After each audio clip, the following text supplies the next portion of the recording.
Apartment 14B. On the outskirts of a small, aging town stood an old, decrepit building with a haunting reputation. Apartment 14B was the focal point of whispered stories and local legends. Tenants never stayed for long, and strange occurrences were rumored to plague those who dared live there. Some claimed it was cursed, others simply shivered and said, "Something's wrong with that place." Emily, a pragmatic and ambitious journalist, dismissed such talk as superstition. She had grown tired of mundane assignments and yearned for a gripping story. When she heard about 14B and the mysterious disappearances linked to it, she saw an opportunity. With a laptop, a voice recorder, and a camera, Emily rented the apartment for a week, determined to uncover the truth. The building was eerily quiet, with peeling wallpaper, creaking wooden floors, and a pervasive smell of mildew. Apartment 14B was no exception. Its worn-out furniture and faded walls spoke of abandonment.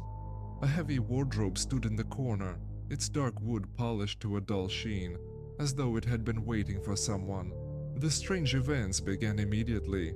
Upon entering, Emily felt an inexplicable chill run down her spine, though the windows were sealed. In the bathroom, water dripped rhythmically from the faucet. She turned the handle, only for the dripping to abruptly cease. She brushed it off as a coincidence. That night, at 2:17 a.m., Emily was jolted awake by a loud thud. The sound came from the wardrobe. Heart pounding, she grabbed her phone for light and approached the wardrobe cautiously. When she pulled the creaking door open, she found nothing but a dusty floor and sagging shelves, except for a small slip of paper. Written on it, in shaky handwriting, was a single word: "Stay." Emily didn't sleep much after that. Her dreams, fragmented and unnerving, featured a shadowy figure standing motionless in the corner of her bedroom.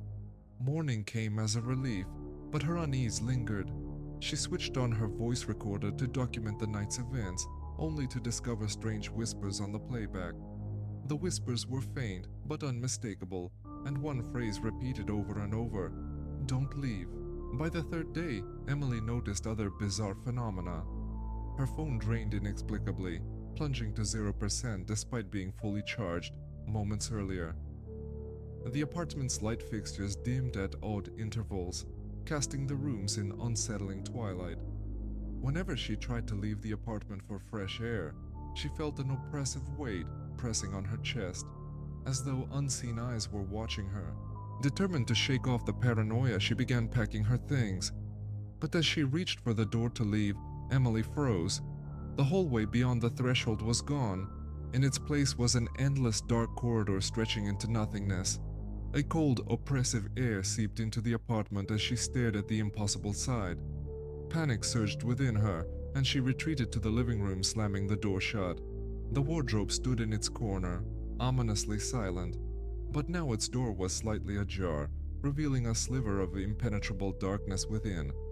A low, rasping whisper emerged, calling her name. Emily stood paralyzed as the voice grew louder, then softer, beckoning her closer.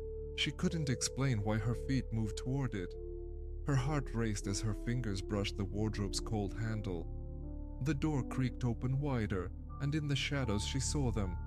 Eyes. Glowing, hungry eyes locked onto hers. Before she could scream, a hand, gaunt and impossibly strong, shot out and gripped her wrist, pulling her into the wardrobe's void. And then there was silence. A week later, the landlord, Mr. Brooks, came to check on his overdue tenant.